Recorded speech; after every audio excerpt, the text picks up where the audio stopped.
Les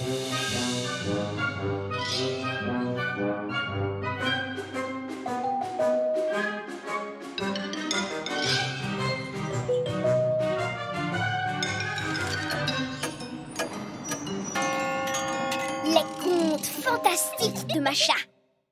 Savez-vous quelle est la fête qui me fait le plus peur? Non, ce n'est pas Halloween, voyez-vous. Beaucoup d'enfants ont très peur la veille de Noël. Écoutez cette histoire. Il était une fois, à la veille de Noël, des parents qui avaient laissé leur fille, Sonia, à la maison pour aller au théâtre voir le ballet Casse-Noisette. Il faisait bien chaud. Elle regardait la télé, des dessins animés, elle mangeait des bonbons accrochés au sapin, quand soudain, elle pensa « Oh, on va bientôt commencer le réveillon de Noël! Les invités vont arriver avec des cadeaux! Oh, il faut que je chante des chansons devant tout le monde! C'est vraiment terrifiant! C'est encore pire que de devoir écrire au tableau devant toute la classe! » Quand soudain, il y eut du bruit.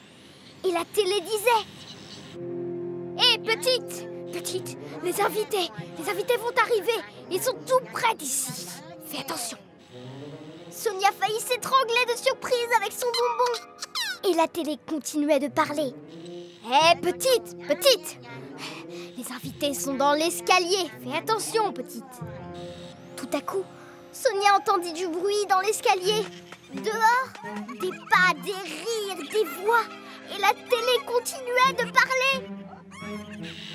« Hé, petite fille, les invités sont déjà dans la salle à manger. » Et clic, la télé s'est éteinte. Oh, soudain, 3 personnes entrent en courant. L'homme déguisé en lapin pose Sonia sur une chaise et il se met à danser autour d'elle. Tout le monde riait, sautait et criait autour d'elle. « La jolie petite fille, récite-nous un poème. Une chanson, allez, sois gentille. » Sonia n'arrivait pas à se souvenir des poèmes qu'elle connaissait pourtant. Son estomac était noué, elle transpirait et ses genoux tremblaient. Elle se disait que ce serait encore pire de devoir réciter devant le Père Noël quand tout le monde cria « Le Père Noël! Le Père Noël! Le Père Noël !» Sonia se tourna et le Père Noël était là. Tout à coup, la chaise se mit à trembler et ses pieds se sont allongés. Sonia s'accrochait et regardait le sol s'éloigner encore. Très vite, elle ne vit plus le sol et s'approchait de plus en plus du plafond. Sonia s'accrochait aussi fort qu'elle pouvait à la chaise et ferma les yeux. Elle ne disait rien, espérant un silence. Oh, pourvu que ça se termine vite! Et soudain, en bas, le Père Noël lui cria « On ne commencera pas Noël sans un poème !» À ce moment-là, Sonia sentit qu'on lui touchait l'épaule. C'était l'homme au masque d'Alexandre Pouchkine qui était dans la lampe. Il lui dit « Donne-moi une minute, tu m'aideras si je n'arrive pas à réciter tout seul. » Sonia voulait crier de toutes ses forces, mais elle ouvrit la bouche et ne put que soupirer. J'ai le trac de réciter un poème. J'ai peur de faire des erreurs. Si je ne sais pas réciter, la fête sera complètement gâchée. Oh, j'aimerais que le trac ne soit plus là en un claquement de doigts. Je vois bien que le Père Noël perd du temps alors que pour réciter, j'attends. Je descends de la chaise. Je vais m'en aller. Il n'y a rien d'autre à ajouter. Alors les invités se mirent à crier « Bravo !» Ils applaudissaient et secouaient la chaise dans tous les sens. Sonia n'arrivait pas à garder les yeux ouverts et tomba de la chaise. Quand soudain, elle se réveilla.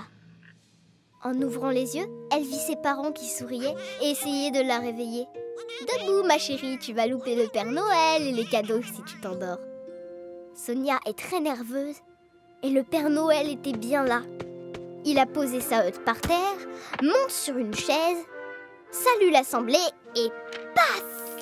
Il récite un poème. N'oubliez pas, avant de réciter, qu'il n'y a rien à craindre en disant un poème. Certains mots peuvent être oubliés, mais la fête sera réussie quand même. À ce moment, Sonia se rappela de Pouchkine. Elle poussa le Père Noël et commença à réciter. Écoutez bien, ça va aller. Inutile de demander l'autorisation. Prenez une chaise et récitez. Parlez bien fort et clair et tout sera parfait. Nous allons réciter des chansons et puis nous danserons et chanterons.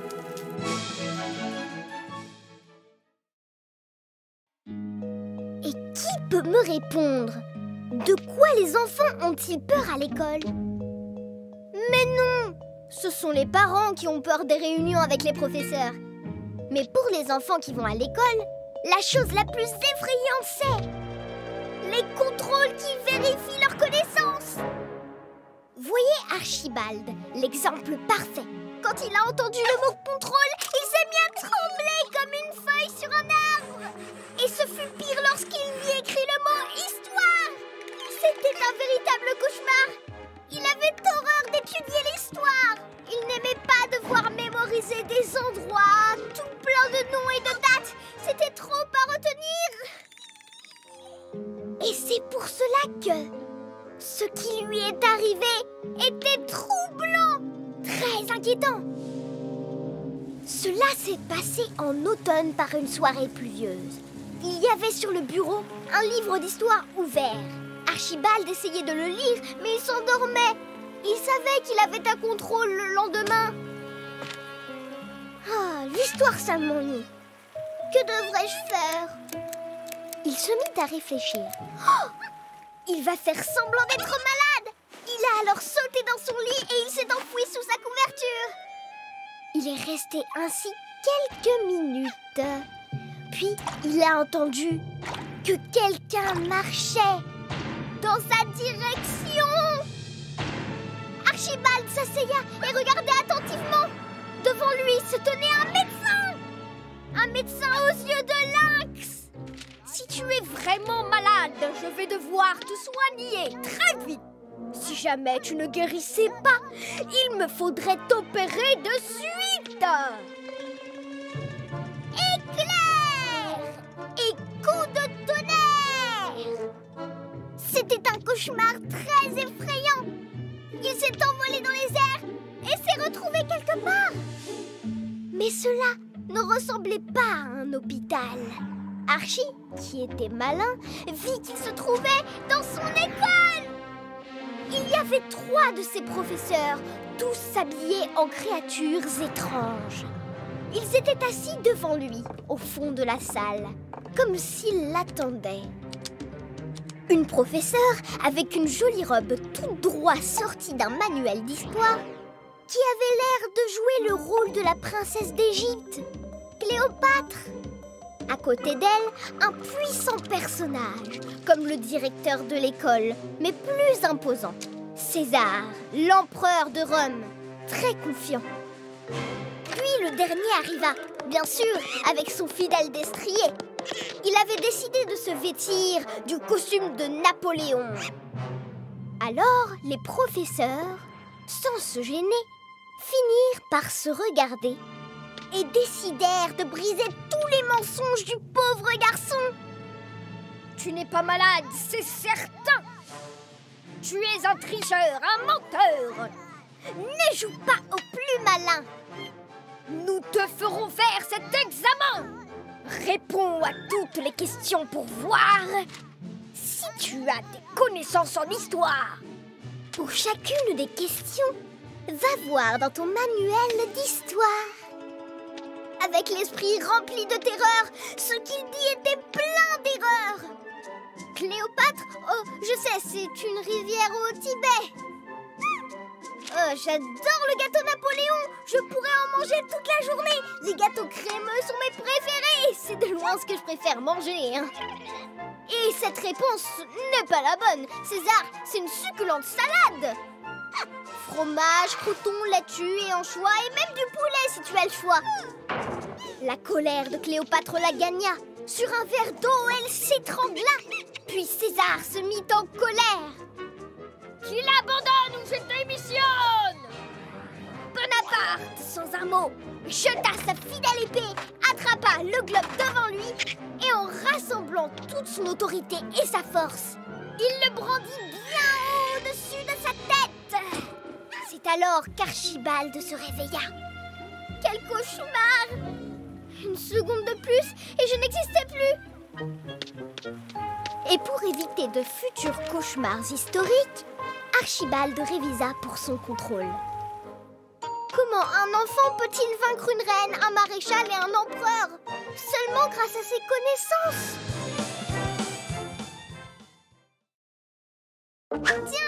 Tiens. Mais où sont donc passés tous les dessins animés? Je dois absolument résoudre ce mystère. Si tu veux